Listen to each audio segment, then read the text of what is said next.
Now let's take a look at inserting a variety of piping components into our model. So here I have two straight sections of pipe. Now we've already done elbows, but here we're going to look at cutback elbows. So for example, let's go ahead and insert an elbow here and choose our set 2. Okay, this one here looks to be a 4D. Now you'll notice the accept button is grayed out. We don't have an actual 90 or 45 degree elbow in the as-built model here. So we need to check cut elbow, and that's just a confirmation on our part that we do want to accept those results. So we'll click accept, and then we get our elbow. The next thing, let's look at olets. So here's a straight section of pipe.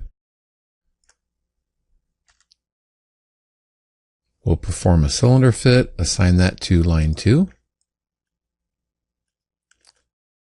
Now we have pipe here for the section of olet, but what we need is the design point here where it hits perpendicular with this longer section of pipe. So it's important to connect the two so that we receive that design point in our DXF file. So we'll select that and then select the olet section, click accept, and see, now we receive this design point here. So I'm going to apply a spotlight here to this valve. And let's insert a valve.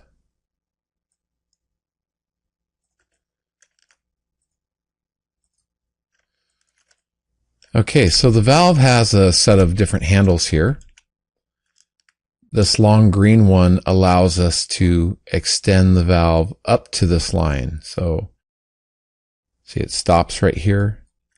If we needed to position it further, just drag that handle out more, and then you can drag the valve into position.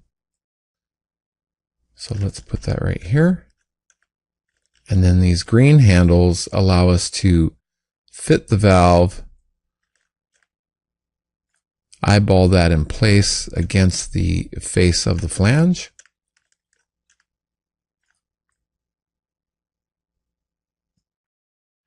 Then we'll hit the accept button, and there we have our valve.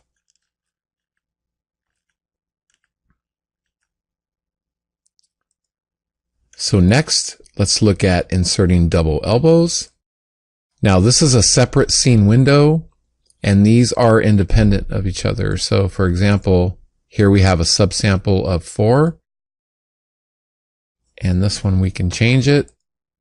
So now we have a subsample of 1 for our display, so we get more detail, and scene 1 is still at 4.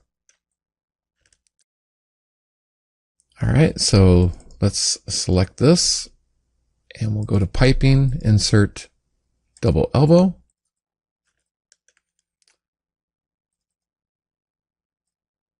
Then our set 2.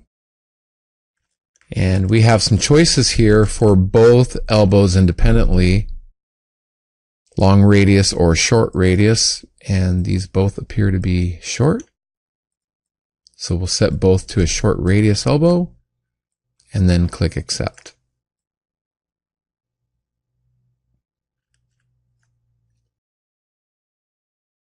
So now let's look at T's.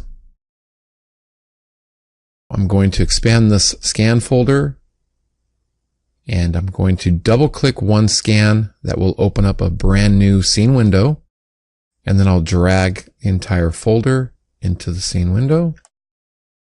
We'll zoom out, select the point, and zoom back in. Now again, these are all independent of each other. What we want to do with scene 3 is go ahead and boost our display subsample up to 1 so we get more detail, and then drag our pipelines model into that scene.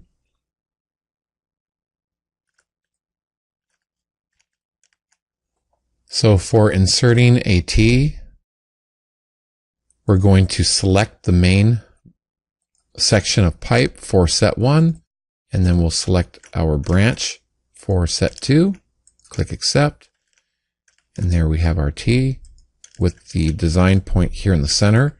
That's why it's important to connect these. Okay, next we have double T. This item right here. So let's select this for set 1 and our next section of pipe for set 2. Click accept, and now we have a double T. And the last thing is an elbow NT. So with elbow and T, we want to select the run of pipe where the elbow is located first, then click the section for the T, set 2, and accept. And then don't forget that once you're finished, you'll want to select your project and click Save.